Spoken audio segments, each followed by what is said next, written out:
I am just looking around to ensure that I am safe. And if you happen to see somebody else in this frame, be very afraid because I'm a one there. I am here at a dilapidated old house in the hills of rural Jamaica, and one that is quite reminiscent of a place where the battles of slavery could have been fought. But I did not just select this location on account of its representativeness of that. I selected this location because of how symbolic it is of our lack of evolution as it relates to our perceptions and our perspectives about the hero something in Jamaica. Now, like yourself, I grew up learning about the heroes in school. Them life, them legacy, and of course them huge sacrifice. Needless to say that their contribution has played a monumental role in where we are today as a country. So even as we pause to reflect, it goes without saying that our appreciation for our national heroes will always be all the way up here, sir. So I would never seek to weave a narrative to nullify or to negate the critical role of our heroes in our history. But are we stuck?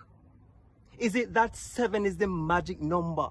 Is it that we were assigned a certain quota and we have exhausted that? No, I'm very curious to find out, because there are people who have made immense sacrifices after our heroes, and we are failing to recognize them for their contribution to the development of our country. Miss Lou, a woman who has assumed a critical role championing the cause of the culture. A woman who made patois sound good and made our Jamaican dialect commonplace. What's taking so long? And of course, me also talk about Bob Marley.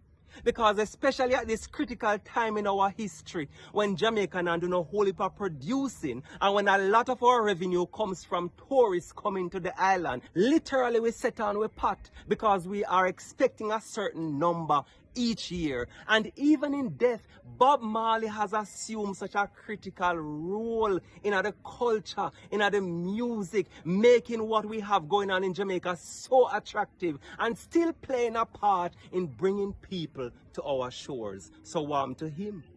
What we are wait upon. And then when I look at our athletes, I say to myself, it would seem as though greatness is so commonplace in Jamaica that we don't seek to recognize it at the level that it deserves to be recognized. Usain Bolt is a hero. No two ways about it. When you look at what happened in Botswana when Tibogo go back home, when you look at what happened in St. Lucia when their Olympian came home, literally it was almost like the day when Joshua commanded that the sun stand still.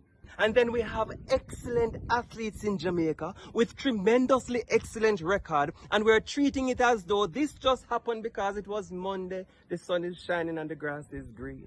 We have to make a concerted effort to move away from a state of being stuck. I know, I'm not trying to play it down. Their sacrifices were huge, but there are others who have played a critical role in the evolution of this country, in putting Jamaica on the world map, in making us attractive to investors, in bringing money to our shores, in helping us to keep this thing afloat, and they are worth being recognized as national heroes as well. We have to give our children something else to aspire towards. Let them know that greatness deserves its recognition and it can be accomplished in a lifetime. We not have to pass on for this accomplishment to be awarded us. And of course, learn how to identify your heroes in your small corners. Understand that we don't have to wait on the government to acknowledge somebody as a hero for their sacrifice to be valid.